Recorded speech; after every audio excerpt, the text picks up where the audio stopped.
Little Miss Recap contains adult language and is intended for entertainment purposes only.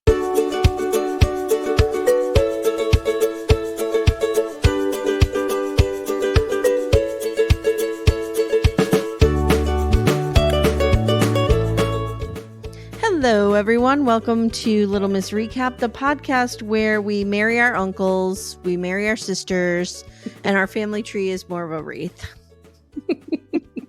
Guys, my name's Amy Archer, and I'm here today with backdoor friend Christine. Hello. Hello. So, Christine, I know you from Backdoor Friends, obviously, but why don't you tell everyone a little bit about you? Because you're new here. You are new here. Yes, very new. I am new to podcasting. This is all new to me. First time I'm using a microphone like this. So, I'm from Miami, Florida. Born and raised, 39, going on 40 now. So elder millennial. Oh my God, you're so young compared to me. I'm a mom of a 6-year-old girl. And I love listening to all these podcasts. Little Miss Recap, of course. I'm a backdoor friend. We don't even need to name the others. No need. But I'm definitely a part of all these groups, and I love it. And I love House of the Dragon, so I'm happy to be here. Let me tell you something. I plucked your answer out, and I immediately messaged you and said, would you cover House of the Dragon with me? Based on your analysis of how the book had the blood and cheese episode different. Yeah. And then when I asked you, you were like, oh, I might have to reread I might have to rewatch everything. I'm like, oh shit, sorry. No, it's just a little context with Hot D, which is what I'll call House of the Dragon. Mm-hmm. It's such an extensive, it comes from Fire and Blood, which is about 735 pages of history of the Targaryens and the conquests of Westeros and all that. So it's a lot. It's a lot of information, but that scene in particular, which we will get into later, was a pivotal moment in this series. So right, and you said it was only a really small chunk of the book.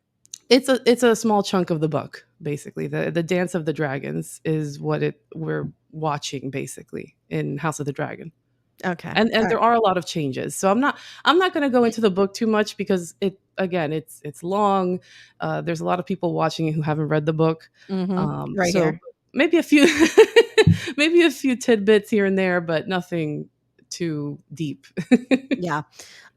Guys, if you want like a real deep dive into this, don't come here. Because we're just talking about what we see on our screens. Yeah. And so if you want like super nerdy, complete contextual breakdown in comparison to the source material, blah, blah, blah, you're not getting that Little Miss Recap. You're just not. It's not happening. I could recommend one. I don't know if you oh, yeah, go ahead. I think they're called House of R. And it's these two young ladies, and they're real into it. But like 3 hours of each episode. Yeah, they go really into it. So if you want that deep. I could listen to podcast. Like the other day I stumbled upon, I want to say it was an episode somebody did of the Titanic, about the Titanic, and it was like 6 hours long. I could listen to that kind of stuff. Oh, yeah. Yeah, really. Mm-hmm. But that's interesting. Yeah. Yeah. All right, here we go. Are you ready? Yeah. House of the Dragon, Season 2, Episode 1, A Son for a Son. And this is hilarious because I start to write the character names and I'm like, no, not happening. The important nicknames that I've come up with, people that you need to know, is Daemon, who's of course my favorite because he's toxic as fuck. The worst guy. The worst guy. He is so hot to me because he's, first of all, Prince Philip, a young Prince Philip, but I also am madly in love with him. He's Uncle Husband. Yes, Uncle Husband. And then Helena is sister wife to Aegon. Correct. Yes. Not in the Mormon way, but in the Valyrian way, I guess is what. Or as Cody would say, not in the correct way. Yes. There we go. Mm-hmm. All right. So we open with the voiceover. First of all, we start in Winterfell, and I was really happy to see Winterfell. Mm-hmm. Mm-hmm. And we meet Cregan Stark. And we learn about the North and the Night's Watch. And the men who served the Night's Watch were typically doomed men who had nothing to really live for. And beginning with Torrhen Stark, at the onset of winter, 1 in 10 men from the Stark household would be chosen to fortify the Night's Watch. So it sort of became an honor and a duty. And I can't remember in Game of Thrones, is it still that, or is it a place for terrible people? No. It started out as an honor and later on became almost like a prison sentence. So why did Jon Snow have to go there? Because he was a bastard? Probably, yeah. Okay. All right. So we see the wall and we see Jace. And Jace has gotten the Jon Snow makeover. Did you notice this? He looks just like him. Mm-hmm. Yes. Looks much better. And he's there to gain support for Rhaenyra's claim. And Cregan tells him that Starks do not forget their oath, but his gaze, Christine, is torn between north and south. And in the winter, he needs all his men here. So he basically says, I'll give you my oldies. I'll give you all those haggard, and they're probably like 50, those haggard gray beards. Yeah. And they'll fight. And they're, what does he say? I'll give you a couple thousand of them, right? Yes. Yes. And we see the wall. Now, the wall has always fascinated me. It's amazing. Just because I don't know how long you've been listening to Little Miss Recap, but I talk about this all the time. I'm obsessed with like huge waves and huge mountains and tornadoes and just things that are large in scale or super small in scale. So when I see the wall, I'm very excited by it, not in a sexual way. Okay. So Cregan does say at some point that there's dragons who won't cross it. Correct. Yes. And that is hearkening back now, a little book note here. One of the previous kings, King Jaehaerys the First, and his wife, his queen Alysanne. This was a good king. Was he Viserys's father or grandfather? Gosh, I can't remember. He was not too far though. Not too far, no. Okay. And he was a great king, and his wife went to Winterfell and at one point, and from what I recall, her dragon would not cross the wall. And she was very concerned about this, and she even sent a letter to the king about this, how the dragon just refused. She could, and that's never happened before. So there are other dragons who've crossed the wall, just not hers. Or we don't know. I think it's because they know there's zombies there. Basically, there's the White Walkers. Spoiler alert. Basically, the cast of The Walking Dead is on the other side. Correct. They're just like, so just then, when they're pretty much sold on the idea of having an army of old people, a raven comes from Dragonstone, informing them of Luke's death. Yes. Yeah. So meanwhile, Uncle Husband is really pissed off about Luke, and he wants to kill Vhagar, who is Aemon's dragon. So I was rewatching season 1, and I forgot that they didn't know where Vhagar was. Right? He was just kind of floating around. Correct. Yeah. Okay. So he wants to kill Vhagar and her rider, making it a son for a son. And he tries to bring Rhaenys in, but she's like, look, dude, I'm tired. I've been patrolling She's hungry. everything, and I just can't deal with this shit. Like, you got to do this on your own. And Rhaenys... She's doing a lot of work. I mean, she's doing all the work. She's doing all the work. He's just bloodthirsty, and he wants to get revenge. I'm here for it. She's cool. She's level-headed. She should have been queen. Let's be real here. She should have been the queen. She probably, a lot of this could have been avoided. Yes. So, yeah, go ahead. She tells Uncle Husband, we have to wait for Rhaenyra to return. So Rhaenyra is out looking for Luke's body. Yes. And she says, he says, Uncle Husband says, while a mother grieves, a queen shirks her duties. Terrible. And Rhaenys reminds him about Laena, his former wife, and her daughter, and says, I also lost a child and found out via Raven. I have so many questions about these ravens. How do they know who to go to? Like, I need to know this. What if you deliver, what if the message says your son is dead, okay? And they accidentally send it to somebody else, And you had no way, you couldn't hop on the Google and check if the Facebook page has been updated. No, you could not. No. No, you just have to assume. Yeah. It's kind of like the owls in Harry Potter, Yeah. It's all magic. Yeah, it's all magical. So she says, when I got news of Lena's death, I had to go see her remains in order to mourn her. And Rhaenys says, the queen is doing what she needs to do. Now, Uncle Husband, I'm going to ask you if you know what he's referring to here because I forget. He reminds her that she had a chance to burn Aegon's line to the ground. Is that when she interrupted on the dragon? Yes. And stood before them? Yeah, at the coronation. When she burst through the floors and or through the doors of the castle and just she had the opportunity to take them all down and she didn't. So why do we think she didn't? Like, is she just nice? Is she like murder's not in my blood? So from what I recall, so I'm going to give a little book spoiler here again. This was not in the book. That scene. Okay. So it was part of the show. So that's why I kind of want to follow the show because I'm not sure where they're going sometimes. Some scenes are a little different from the book. Like that one was not, I don't believe that was in the book from what I recall. So that was new. So maybe that's why they want to start the Dance of the Dragons the more official way from the source material, maybe. Okay. So now Uncle Husband is like, I command you to fly with me and murder people. And she's like, you're not the king, dude. Goodbye. I'm out of here. I need to eat. To eat. I'm hungry. I've been working real hard. Yeah. Get away from me. So at Driftmark, we have this little scene where Lord Corlys is checking out the ships and the repairs being made. And he's given a sword for which he had made for Prince Luke. Because Luke was betrothed to, was it Baela? No, because Jace is betrothed to Baela. Oh gosh, you're asking me too many questions. Yeah, I can't remember. Anyway, okay. Again, guys, check out House of the R's or whatever it is. Or Axel's podcast. I'm sure they have a lot more facts than we do. Yeah. Okay.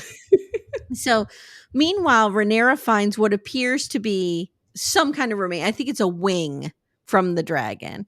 Yes. And she holds it in her arms and she sobs. And her dragon is like moaning for her, showing again like there is a connection, a psychic connection with the riders and the dragons. I thought that was a cool scene. And I loved when she's coming in and everybody's running. Go ahead. So the Targaryens, it's believed, have a blood magic. This is how they have a connection with the dragons. And then there's some that suspect there was more to it than that there was like a more sexual connection with the dragons at one point early on. But yeah, a little disturbing. But that's okay. Hold on. Pause. Pause. How do you have sex with the dragon? I don't know. When it's a baby, maybe? I have no idea.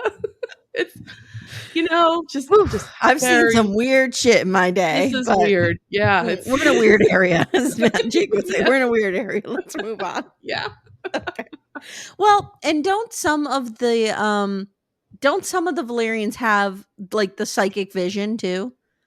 Like, didn't Viserys kind of make reference to that quite a few times, that he had dreams that were real? And yeah. So in the tapestry that we saw in the opening credits, there's you see Daenys the Dreamer, which was early on before the destruction of Old Valyria. She had visions of that. They left. That's how the Targaryens basically survived. Because they knew it was coming. She knew it was coming. And then there was the conquest and all that. So yeah, so there is definitely visions and dreams throughout the series. Okay. So at King's Landing, let's scoot over to there. Aegon is asking his sister wife, Helena, where Jaharis is because he wants to bring him to the small council. Nobody wants you to show up at work with your kid, dude. No. Nobody. Helena has this weird line where she says she's afraid of the rats, which is, of course, foreshadowing for later. And at the end, remind me, I want to talk a little bit about her character because there's some stuff on the interwebs about her. So he's like, oh, okay, whatever, sister wife, get away from me. And now we see Alicent and Kristen Cole, and he is going to town on her. Like, okay. Yeah, that was jarring. yeah, that was quite the scene. You know, you go from this little kid to like to grandma enjoying herself, getting it. Yeah, yeah. I mean, it's good for her. You know, good for her. Good for she's her. in her 30s. I mean, yeah. And she's only been with that old king. No, she's in her prime. So I'm thinking life expectancy at this time is probably what, 50, maybe 50s. 60. Yeah. 50s. So she's midlife, you know. So we see Otto Hightower now, and he begins briefing Aegon about various alliances. That's as detailed as you're going to get here from Little Miss Recap. You're talking about alliances. Alicent wants to know if Rhaenyra has responded to her letter. So do we know what is in this letter? I don't think so. I don't think so. Because somebody was saying I've been on Reddit all weekend. Like, I feel like I'm now scared of the COVID vaccine, and I think that there's a pizza parlor with pedophiles running it. I don't know what's happening, but somebody was saying that they felt that perhaps in the letter Alicent had written that Aemond did not intentionally kill Luke, that it was the dragon kind of did his own thing. So I don't know. Like, maybe she's trying to explain it away. It's possible. She definitely, I mean, we see it later. She has feelings about this. She has feelings. She's not happy about this at all, this situation. So meanwhile, Jaehaerys is annoying everyone at the small council because he's a fucking kid. Like 6 years old, yeah. Tyland in particular is like, get the fuck away from me. And Aegon has like a real Joffrey feel to him when he orders Tyland to give Jaehaerys a pony ride. Yeah. And Alicent shuts it down. So I'm trying to think, like, I'm kind of glad, and we see this a little bit later on, that they didn't lean into this Joffrey thing again. Because we get the sense that Aegon, he is kind of a dick. Yeah. But he also isn't cruel. He's so young. He's not. Dumb. He's not as terrible as Joffrey. He's pretty bad. I mean, he's bad. But, yeah. But he's more complex. I feel like they fleshed him out more than Joffrey. Joffrey was just evil, basically. Well, so Aegon raped people, right? Last season? Yeah. So that's real bad. Real bad. Real bad. But he seems to have... It seems like there's a lot of lack of affection in this family as well. And he is very young. He's like 18, I believe, at this point in the series. Yeah, and he's already has 3 children, married his sister. I mean, it's but I get the sense that he's like, he is just real young and impetuous and just an idiot, kind of. Yeah. The rape thing is pure evil, don't get me wrong. But I don't feel like he's Joffrey level. I don't think he's as power hungry as Joffrey. I don't think he has that kind of level of malice, but he's definitely immature. He's very immature. He's very young. He's a kid. He's a teenager. I call him the emo king because he just reminds me of the lead singer of My Chemical Romance with that wig. It kills me. It kills me. He's the emo king. All right. The emo king. So they discuss the blockade now that's happening. And just then Aemond comes in. Yeah. And Alicent is like, what the fuck are you doing here? And Aegon says, I invited him. He's my brother. And Aemond says the path to King's Landing has to go through the Riverlands. And that fat old Lord Tully will raise his banner or we're going to burn everything to the ground. And Aegon says, I'll take my dragon. You take Vhagar and we're going to just burn shit to the ground. And Alicent is like, dude, we need Vhagar here to defend against a possible attack because your brother caused some friction between teams green and black. And plus, Aegon is king and shouldn't be doing missions himself. This is something that drives me. Do you watch Star Trek? I don't. The new Star Trek, this drives me crazy. Mhm. The captain is always doing things Mhm. herself. And I was like, Mhm. what are you doing? Why are you? And she'll take like her most senior officers with her. And I'm like, okay, I Bad guess, idea. if the ship goes down, we're going to put anybody in charge. And Ricky from My So-Called Life. another point of context here, Aemond is even younger. Aemond is, Oh, right. he's like 16 maybe, so even worse. Yeah, even worse. So Otto tells Aegon, look, you need to be patient. More houses will declare for you. And Aegon literally is going, Mom, like just like so pissed off, sinking in his chair like a teen. This is my girls when I say to them, like, hey guys, do you want to pick up the wet towels off your floor? Oh, God. Jesus. Okay. So on her way out of small council, Alicent runs into Larys, old Clubfoot. Mm-hmm. And he tells her, look, I've rooted out all the traitors in the Red Keep, and I've personally appointed your staff. Ugh. Mm-hmm. He also says, I tried to call you before and you didn't answer. You were So he knows. indisposed. He knows. Yep. Oh, he knows. Yeah. He knows everything.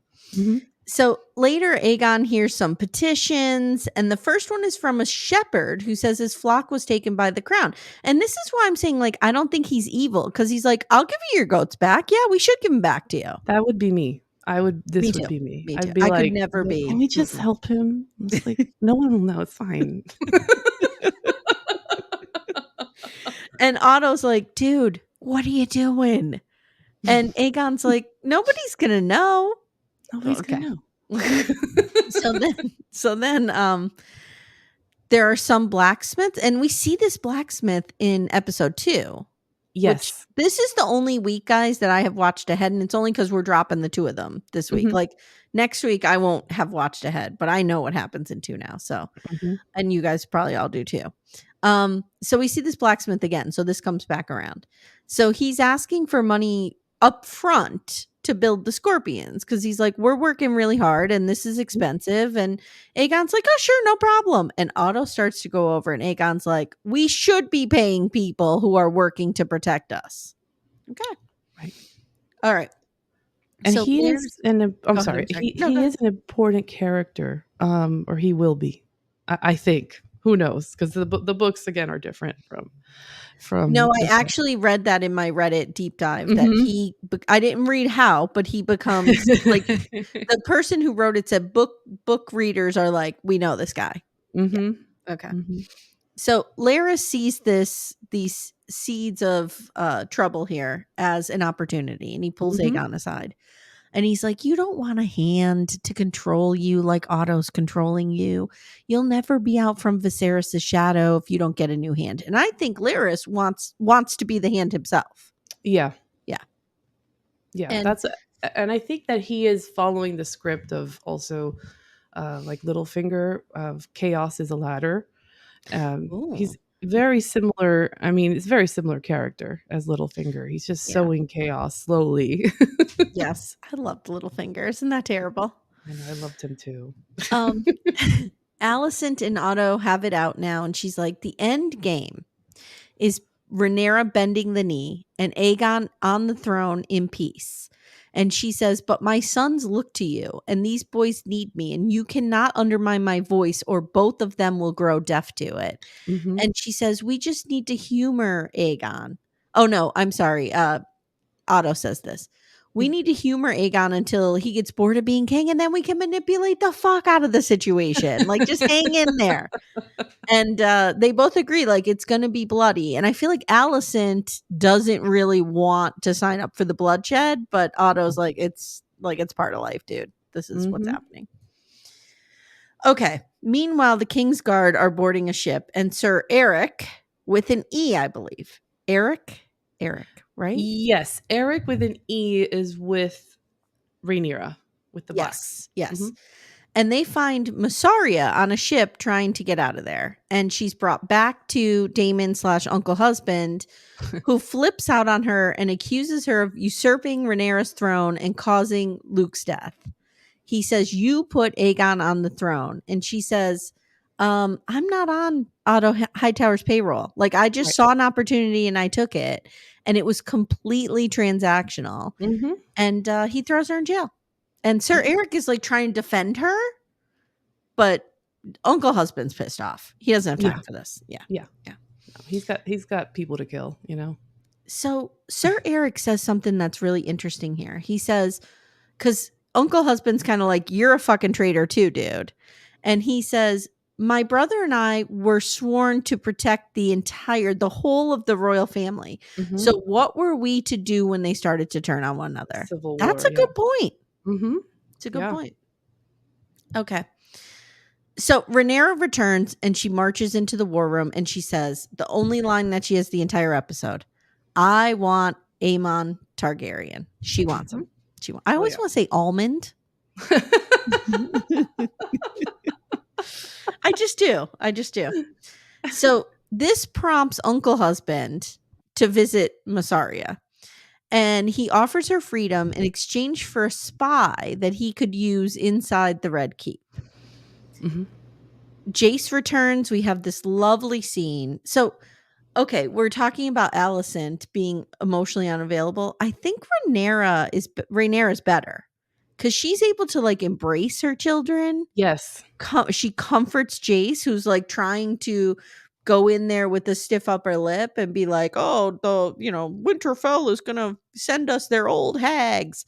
And he starts crying and she just like embraces him and he sobs. And I just felt that moment because even as a 47-year-old adult, I've had these moments where I've just seen my parents and break down into a sobbing mess in their arms. Oh, yeah.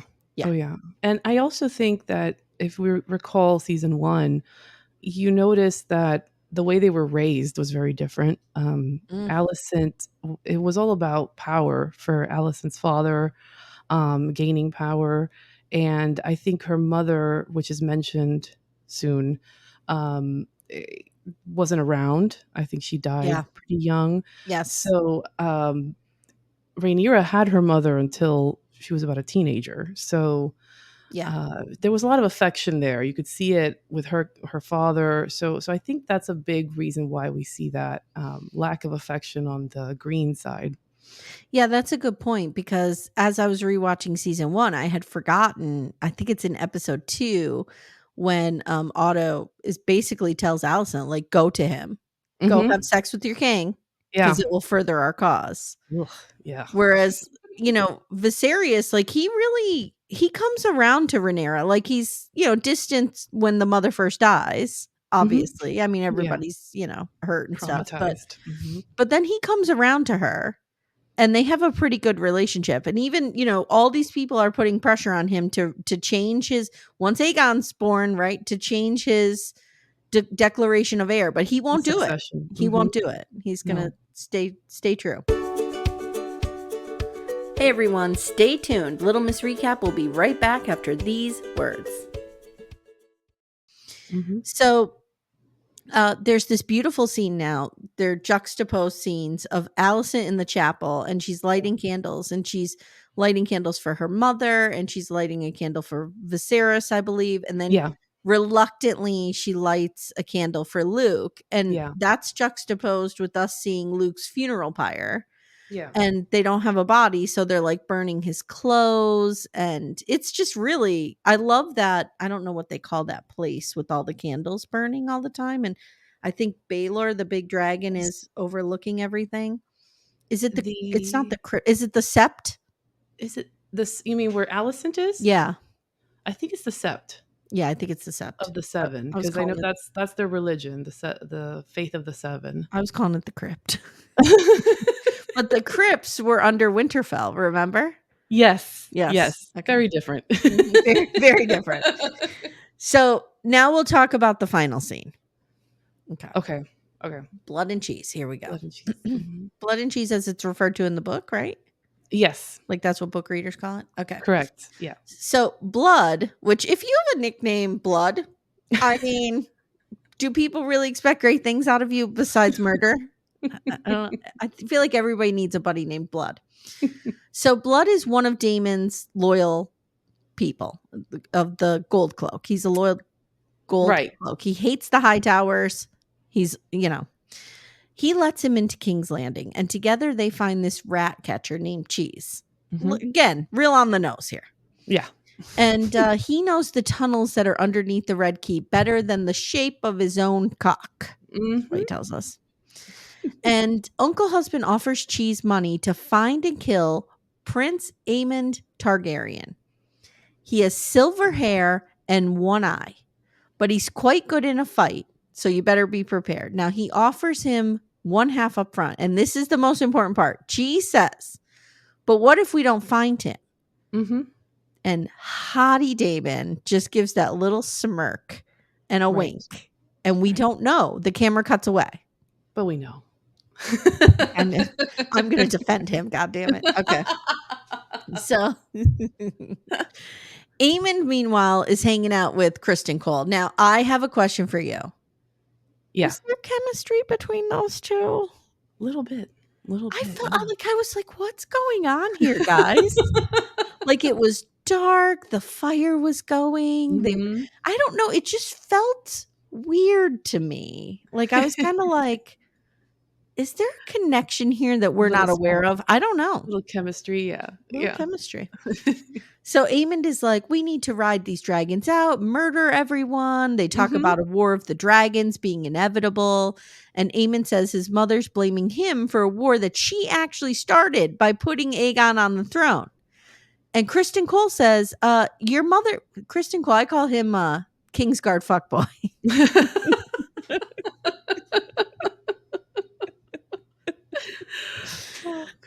He goes, your mother was intoxicated for a long time by Rhaenyra. And her web of deception. Yes. Now Otto comes in and he's like, what are you two doing talking about shit without me here? I don't like this. And he sends Kingsguard fuckboy away. And he tells Aemond, like, you need to be patient, dude. What are you doing? So he's right. Meanwhile, Blood and Cheese are creeping around the castle, and they come across a drunk Aegon who is not happy that he was announced as Aegon the Magnanimous. I didn't like that either. That was weird. I didn't either. It was dumb. He's not magnanimous at all. So he's shit talking his whole family, basically. And he says, I should be one of his friends, one of his bros, says, you should be Aegon the Dragon Cock. And he's like, oh, yeah. Yeah, that's it. I would pay money to see that. So Cheese tries to back out now because he's like, oh, I forgot. I don't know how to get upstairs. Like, I got you into the Red Keep and I don't think I could go any further. And Blood throws him right up against a wall. Because again, what's a guy nicknamed Blood going to do? He's going to make you bleed. So he's like, okay, I suddenly remember. It has suddenly come to me how to get upstairs. So they get upstairs and they eventually end up in the same room that Aemond was just in, but it's empty. So they split up. But before they do, one of them, I forget who, maybe you remember, touches the things on the map that Aemond and Kristen Cole were. It was, I believe, Blood. And or maybe both of them. They were taking coins because there was coins on there, and they were just stealing. Yeah. So he finds. Okay, so Blood finds Cheese in sister wife Helena's chamber, and Cheese is holding a knife to Helena's throat. And Blood says, Daemon told us not to leave empty-handed, and if we couldn't find Aemon, to at least claim a son for a son. And Aegon's wife isn't a son, idiot. And Cheese points across the darkened room. Why did I write that? Points across the darkened room. And Blood sees that Aegon's twin son and daughter, Jaehaerys and Jahara, are asleep in their beds. And they force sister wife Helena to tell them which one is the son. Because they don't have time to look for his cock, which would take 2 seconds. They have time to barter with her, to berate her, to force her to make okay. So she tries to bribe them with her necklace. They again threaten to kill all of them. And in an effort to save her daughter, she points at Jaehaerys. And they wonder for a second if she's telling the truth. But Cheese is like, she's telling the truth. Yeah. And they murder him, and we hear it. We hear like, like saw crunch, on bone. Crunch. Yeah, it was terrible. And terrible. she silently goes over to Jahara's crib, picks Jahara up, runs to Allison's room, who's in the middle of banging Kristen Cole. And she sits down and her mother's like, "What's wrong?" And she just goes, "They killed the boy." That's how it ends. That's it. Yeah. So what are your thoughts on this ending scene? Let's talk about it. So, okay. My initial reaction, honestly, was a little bit morbidly a little bit of disappointment, because in the book, the way it is written, there is definitely a lot more tension. Okay. It is more and I think what took away from it is not the gore or the violence. I don't need to see a child being killed. Are you bloodthirsty? Do you want to see children murdered on your screen? I think that part was fine. That was enough, right? What they did. But I felt what took away some of the tension was the choice that had to be made. Now, of course, in this version, there is, so in the book, there's two sons. There's and a daughter. Okay. Right. So there's the older son, Jaehaerys, and then Maelor, I think it was Maelor, was the younger one who was like 2 years old maybe, and the daughter. And in the book, they actually go to the queen dowager's quarters. They go to Alicent's quarters, and they kill her bedmaid, and they gag and bind up Alicent. Okay. Then they wait for Helaena to come with the children to say goodnight, because that was the tradition every night. Okay. Right. So Okay. a little bit more planned out in the book what they were going to do. And the biggest point of tension for me was when they tell Helaena, "You must choose a son." And of course, that's horrifying in itself. And she's offering for them to just kill her instead. And they said, no, it has to be a son, right? Yeah. And so she chooses the younger one, the 2-year-old, because she thinks, well, he won't know what's happening, or maybe because he's not the next in line to the throne. Right. And then they ignore her decision and kill the older one, Jaehaerys, anyway, right in front of her. And that was horrifying, of course, when you read all this. Yeah. So when I saw it on screen very differently, I was a little bit, I was sitting with my husband and one of my best friends watching this, and they were like, oh my God, it's so horrifying. And I'm over here like, man, God damn it. Terrible. You're like, Christine, what's wrong with you? No, I get that. And just from a narrative perspective, I think that would be so much more interesting. Yeah. Because even though for every parent listening who's alive in the 21st and 20th century, as my children remind me, I was born in the late 1900s, the idea of choosing between your children is atrocious, right? But back then, the idea of choosing between the heir and a girl was much easier. Right. You know what I mean? Like, the decision was easier. Not losing a child, obviously, was not easier. But to put another son in the mix, that's interesting. Right. And I could almost see what her reasoning would be there to pick the younger one, because he might not remember or feel it or be aware of what's going on. And the way did I just ration out how to choose between your children? Wow. And the other question I have here is, where are the guards in this? This was really, I understand Kristen was supposedly supposed to be there, but I feel like, Larys, maybe this is a big question mark. Does Larys have anything to do with this? Because he did replace everyone. Yes. I felt the same way. Like, when your security team is replaced and then there's an immediate murder, that's suspicious. It's very suspicious. Also, we haven't gotten there yet, but in episode 2, which you and I will talk about tomorrow, and everybody will hear immediately after this, they do address that Helaena has not received a guard yet. But like, she's the queen. She's the queen. How can there not be anybody in there? And who made that decision? And is it so? My immediate thought was Kristen Cole fell asleep on the job. No pun intended. He was not sleeping. Right? Like, this is his fault. Yeah. And I think it is in some way. It is. But also, He's the who was commander. Aegon getting trashed with? Those were just like his bros, you know, Okay. just All right. like just bros to hang out with, and They were just royal fuckboys. yes. Because I'm just curious as to this is something the show does so well, right? It kind of it makes you question like duty and honor and whose duty is it to protect whom, and like is it his responsibility, was it Aegon's responsibility to make sure that his wife and children were protected, or is it Otto's, or is it Sir Kristen Cole's? Like, who makes that ultimate decision, and why did Right. Helena not have protection?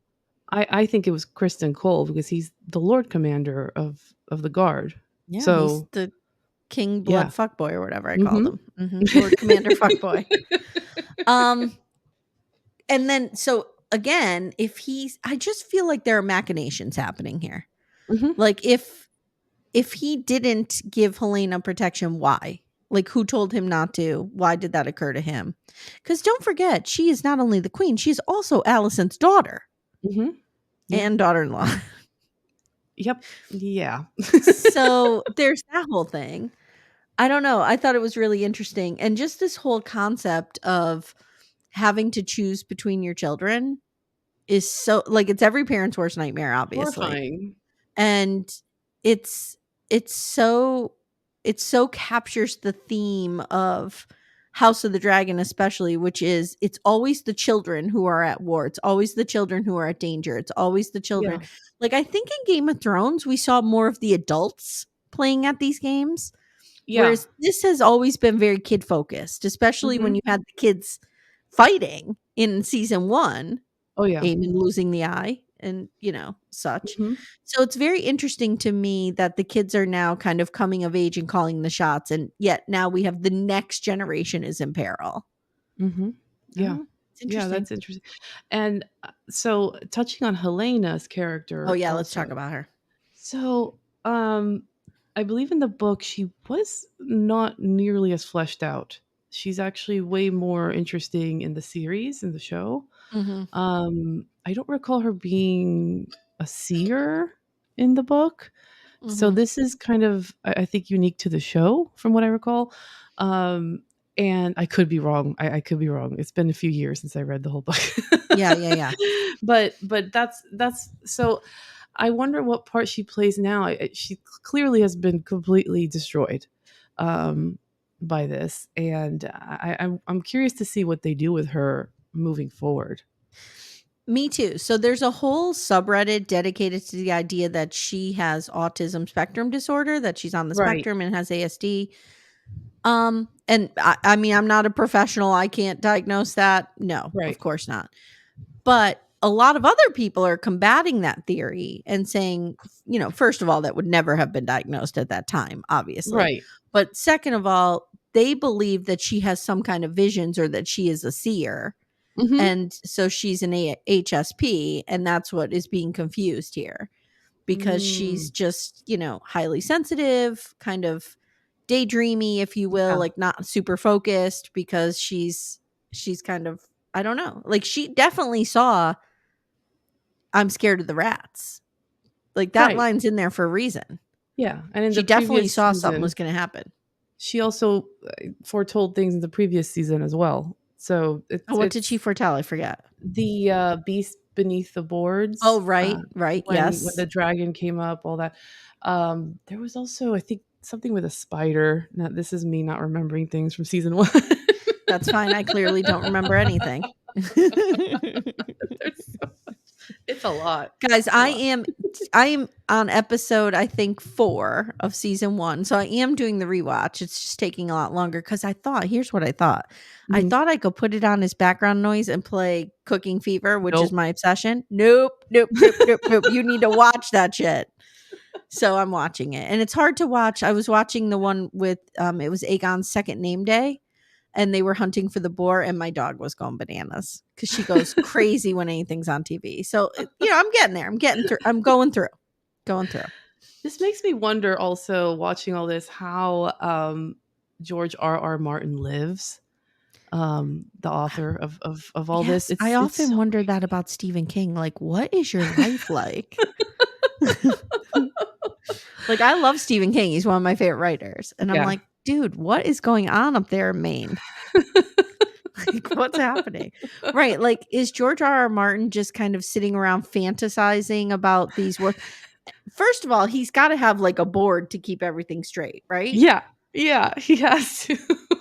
It's nuts. This is why I could never write fiction, because I can't do like the character diagrams and stuff. So much. It's incredible. The world building is incredible. It reminds me, of course, of like, Tolkien and these other worlds, that fantasy worlds built like from scratch, like out of nowhere. And it's he's still not done. He still hasn't, like Game of Thrones, that series. I feel like Song that's of Ice not and happening. Fire. It's not going to happen. No. It's not. So is this book series done?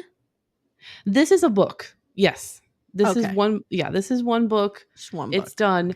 But again, of course, anyone can go read it and get an idea of probably what's going to happen to the characters and all that. But it might change. There are several little things that happen throughout the first season and this season that are different for sure. I can't tell you how happy I am to be back in this world. I just love it. I love, I was saying to Amanda yesterday, like, I think I like to have at least one scripted show going, because they're so, like, when we did The Crown and we did Yellow Jackets, like, it's just so interesting to me. And Amanda and I are talking, we're definitely gonna do Handmaid's Tale. It's one of our favorite. I used to teach that novel when I taught, and I love it so much. It's one of my favorite books. Is that coming back? Yeah. Final season. Do we know when?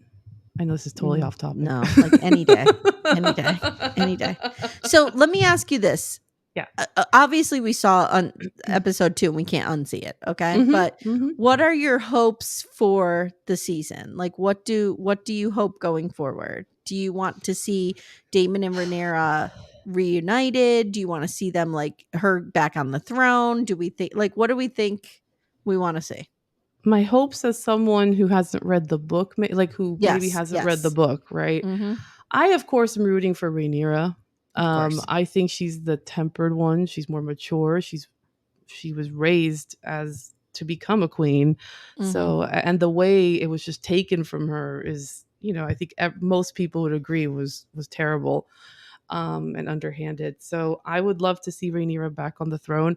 I get the feeling we're not going to see that this season, maybe in a certain way. I'm not sure, because I'm not sure. I think there's 8 episodes total this season. Okay. And so I'm guessing they're going to push it to the next one. I can't see this going more than 3 seasons, to be honest. But I think this is the only time we see Winterfell this season. This is what I've heard. Yeah. I love Winterfell. Yeah. So I don't know if you know this, but guys, let us know in the comments if you know this. Are there any other spin-offs planned, or any other, like, I know that everybody was saying Jon Snow was supposed to get a spin-off. I don't think that's happening. No. I'm just curious. I don't think so. I'm surprised that they didn't. Well, I don't know. There's a lot that happens before all this. I wonder if they'll go even further back. Yeah. I would like to see the Mad King, which comes after this and before Game of Thrones. Like, I would love a series of seeing him and what happened there. But that could be next. Who knows? All right, my friend. Thank you so much for hopping on and doing this with me. Thank you. We'll be back tomorrow with episode 2. And guys, again, if you have any thoughts or feelings or opinions, stick them in the comments. We always like to hear from you guys. And let me know if you think Daemon's hot and smoldering and you agree with his decisions. No, we don't agree with his decisions at all. We do not. All right. If you haven't already, jump in our Facebook group, Backdoor Friends, and support the show by signing up for Patreon, Supercast, or Apple subscriptions. Follow us on Instagram, and that's it. We'll see you next time.